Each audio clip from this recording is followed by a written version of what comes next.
Quiero hacer un disclaimer de entrada. No soy experta en educación y estoy, la verdad, muy contenta de lo que se acaba de exponer, porque realmente creo que tuvimos un panorama muy completo que me va a ayudar a mí a ir mucho más rápido en mi exposición. Yo estoy aquí representando a un colectivo de 62 organizaciones de Nuevo León, colegios, organizaciones civiles, colectivos y más de 3,800 padres de familia, padres y madres que se han unido a Niñez Esencial. Nosotros existimos porque estamos sumamente preocupados por los derechos de niños, niñas y adolescentes en Nuevo León y por su educación. Estamos estudiando toda esa estadística, información científica que nos presentaron desde el mes de febrero y antes, y realmente estamos alarmados por la situación. Quisiera decir que finalmente este problema que estamos enfrentando, hay un símil extraño entre lo que está pasando con el COVID-19 en las personas y lo que está pasando en México.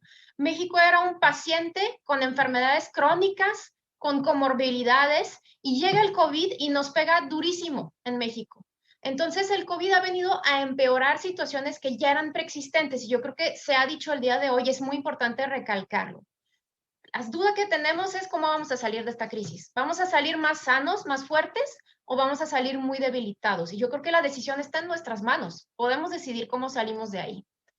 No voy a repetir mucho sobre estas desigualdades, yo creo que fueron muy bien expuestas, pero precisamente las desigualdades que preexistían eran un terreno muy fértil para que el COVID-19 nos pegara muy fuerte aquí en México, ¿no? Tenemos datos que están muy bien expuestos en el Plan Estratégico del Consejo Nuevo León para el año 2030, pues la mitad de la población de nuestro estado vive con al menos una carencia. El 10% de la población con mayores ingresos gana más de 20 veces lo que el 10% con menores ingresos. En Nuevo León hay muchísimas personas que trabajan en un tema de informalidad y durante este año, 2020-2021, marzo a marzo, se han perdido en total 11,000 empleos, pero por ejemplo en ciertos sectores como el sector servicio, más de 32,000 empleos. Entonces, hay una situación de personas que perdieron ingresos, que perdieron formas de sostener a su familia y esto tiene un impacto en la educación de los niños, ¿no? 21% de los niños y niñas de Nuevo León viven en situación de pobreza, como les decía, probablemente se va a acrecentar esto, y tenían ya estas carencias, este rezago educativo previo a la crisis. Entonces, todo esto no nos va a ayudar. ¿Cuáles son las consecuencias del COVID-19? Yo creo que necesitamos salirnos de la discusión meramente epidemiológica de cuántos contagios diario, cuál es la tasa de transmisión y cuántos muertos.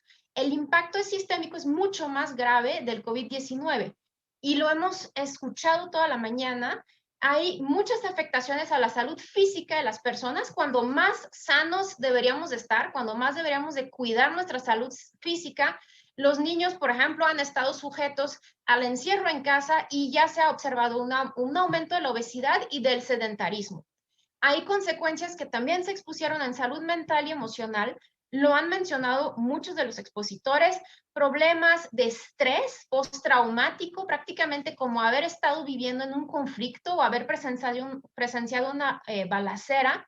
Y lo mencionaba, una vulnerabilidad económica exacerbada. Muchas familias, personas perdieron empleo, negocios, inversiones, y obviamente también esto nos va a causar problemas de más largo plazo. También quisiera recalcar un poquito los temas del abandono escolar. Ya era un problema en Nuevo León, particularmente en el tema de los estudiantes de secundaria. Ya sabíamos que se venía un problema fuerte, se acrecenta con la crisis. No tenemos las cifras oficiales, como también lo mencionaron, ni la SEP ni la Secretaría de Educación del Estado han publicado cifras oficiales de este abandono. Quisiera mencionar, porque nadie lo ha dicho, soy mamá, soy mujer, a mí me pega muchísimo ver cómo se ha exacerbado la brecha de género a raíz de esta crisis. Las mujeres han sido particularmente propensas a perder sus empleos y además son las que soportan el mayor peso de cuidados y responsabilidades en el hogar. Trabajar de tiempo completo y tener niños pequeños escolarizados en casa es una locura. Las mujeres también estamos en situación de burnout a 12 meses del inicio de la crisis y hay que decirlo y hay que decirlo más. En otros países europeos, los niños volvieron a clases porque la presión de las mujeres ya era insostenible, que se quedaran en casa. Y hay que también ser muy claros al respecto. Hay no solamente un adultocentrismo, sino que también un centrismo en los hombres en este país. Y finalmente, quisiera resaltar la situación de violencia intrafamiliar, 6.5% de incremento en carpetas de investigación en Nuevo León entre febrero 2020 y marzo 2021. Entonces, también los niños están encerrados en casa y están encerrados muchas veces con adultos violentos y esto incrementa el estrés. En resumen, nosotros y yo aprecio mucho la frase que dijo Rafael de Hoyos hace ratito, debemos de convertir la educación universal y de calidad en una prioridad en Nuevo León. Tiene que ser claro para todo el mundo que es nuestra prioridad como Estado. No nos podemos dar el lujo de esperar más meses con las escuelas cerradas, ¿no? Estamos vulnerando los derechos de niños, niñas y adolescentes. El rezago académico se está acelerando, sobre todo en poblaciones más vulnerables, y las consecuencias multifactoriales son demasiadas, ¿no? La violencia, la pobreza, falta de oportunidades, etcétera. Entonces, ¿qué debería de estar pasando en Nuevo León en este momento? O sea, me imagino, ¿no? Después de todo lo que han dicho ustedes, me imagino que esto es lo que debería de estarse haciendo de parte de las autoridades. Un diagnóstico del estado de los planteles, ¿no? ¿Cómo están los planteles de abandono? Se debería de estar ya lanzando licitaciones. Sabemos que estos procesos son largos en gobierno y ya tener un programa claro de mejora de las infraestructuras físicas. Diagnosticar la situación real del abandono escolar. Necesitamos saber dónde está cada estudiante que no se ha reportado con sus maestros y hacer una evaluación del nivel académico de los niños, niñas y adolescentes para que se puedan integrar a un programa diseñado caso por caso. Diagnosticar la situación de salud de los maestros y del personal académico. El día de hoy se anunció que ya va a empezar la vacunación, pero como también lo mencionaba David, necesitamos saber caso por caso qué tipo de comorbilidad tienen y qué tipo de riesgo tienen. Iniciar de inmediato con proyectos pilotos. Necesitamos ir probando estas nuevas modalidades híbridas o estos nuevos protocolos para ver cómo van funcionando y estar listos en agosto de este año. Formalizar apoyo a los maestros. Nosotros hemos escuchado maestros extraordinarios que han ido mucho más allá de lo que probablemente deberían de o podrían con sus propios recursos, con sus propias suscripciones a internet o datos de celular para apoyar a los niños, pero necesitamos apoyar a estos maestros también. Y también, obviamente, hay un tema que debemos de considerar con tanta vulnerabilidad económica. Es muy importante que se planee un programa de apoyo económico a las familias que no van a poder cubrir el costo de uniformes, cubrebocas, material escolar, el apoyo alimenticio a niños, niñas, adolescentes para que nadie asista a la escuela hambrientado, que haya presupuestos suficientes para este regreso a clases, incluyendo pruebas periódicas de detección del virus a docentes y estudiantes. Entonces, también lo decían, el dinero, el presupuesto debe de estar asignado porque esto debe de ser una prioridad para nuestro Estado. Y finalmente, debemos de tener un programa para dar seguimiento. Una vez que volvamos a las aulas, ir evaluando todas estas cuestiones que queremos pues estudiar, analizar cómo nos va a ir funcionando. Entonces, nosotros somos este grupo, como les decía, de ciudadanos preocupados, pero lo que vemos también es que la gran mayoría de la ciudadanía de Nuevo León está muy poca informada y muy poca empoderada con el tema de la educación. Entonces, es innegable la evidencia científica que se ha ido acumulando durante los 12 meses. Necesitamos asistir a clases, el riesgo se puede mitigar, pero la pérdida de aprendizajes y los impactos van a ser enormes si no lo hacemos ya.